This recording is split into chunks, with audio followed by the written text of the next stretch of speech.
Who are you really? It sounds like a simple question, but the more you think about it, the stranger it becomes. We often define ourselves by what we do, by our roles, or by the groups we belong to. I'm a student, I'm a programmer, I'm a mother, I'm an athlete. But what happens when those roles change or disappear? Are you still the same person, or do you become someone else entirely? We live in a time obsessed with identity. Social media encourages us to craft carefully curated versions of ourselves, highlight reels that project who we want others to think we are. At the same time, society tells us we can reinvent ourselves endlessly, as if identity were nothing more than a costume we can put on and take off. But beneath all these shifting layers, there remains the deeper question: who am I when all the labels fall away? Philosophy has been wrestling with this question for centuries. Take John Locke, the English philosopher, who argued that personal identity is based on memory. You are the same person today as you were 10 years ago because you can remember your past experiences and link them together into a story. But here's the problem. Memory is unreliable. We forget things, we misremember, and sometimes whole parts of our lives fade. Does that mean we become less ourselves when we forget?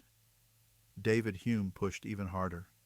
When he looked inward, he claimed he never found a solid self, only a bundle of perceptions constantly in motion.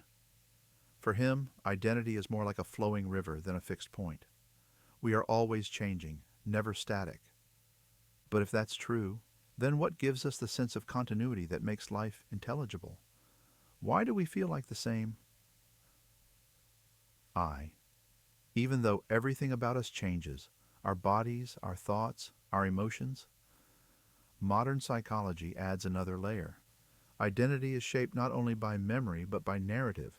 We make sense of who we are by telling ourselves a story.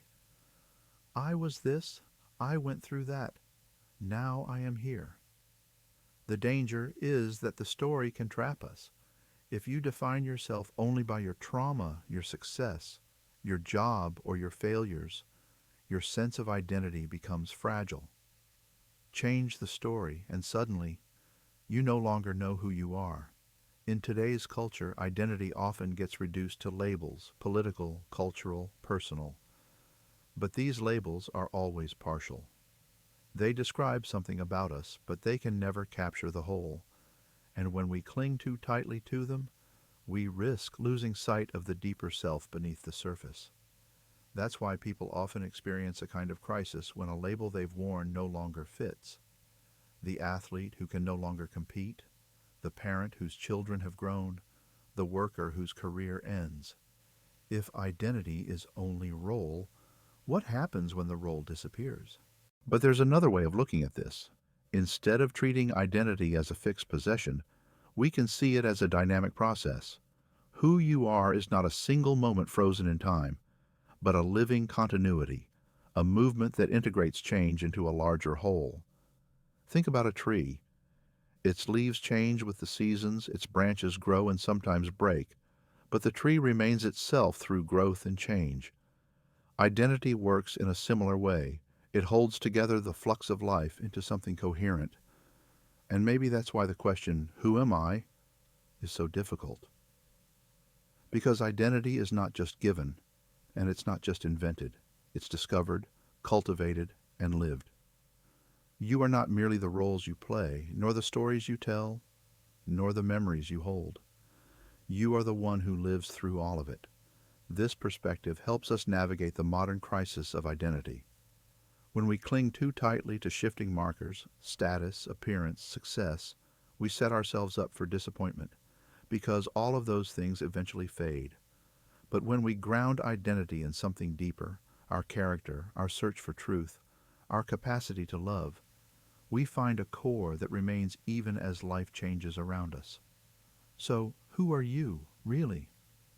You are not just what others say you are. You are not just your past, not just your failures, not just your achievements. You are the one who lives through change, who carries continuity through the flux, who can discover meaning beneath the surface. And maybe the end of identity, as society defines it, is not the loss of self at all, but the beginning of a deeper discovery that who you are is not a label, but a life.